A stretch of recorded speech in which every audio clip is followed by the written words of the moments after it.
How to add shutters animation in Wix Studio. So in order to add those, you can add it on all image as well as text and button. For this case, I'll add it onto this text. Now from in there, click onto this open inspector icon and then you can add it onto the entrance as well as the hover animation. So you can just choose which one you want to add it with. For this case, I'll head over and choose in here the hover option. Just click on add and from in there you can scroll down and it should be able to show you up right here the actual shutters animation.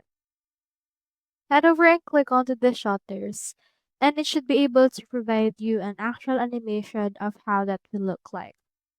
Now, once you're done with that, head over and click onto this publish icon in order to publish the change that you have done. So that's how you add shutters animation in Wix Studio. Hope we helped.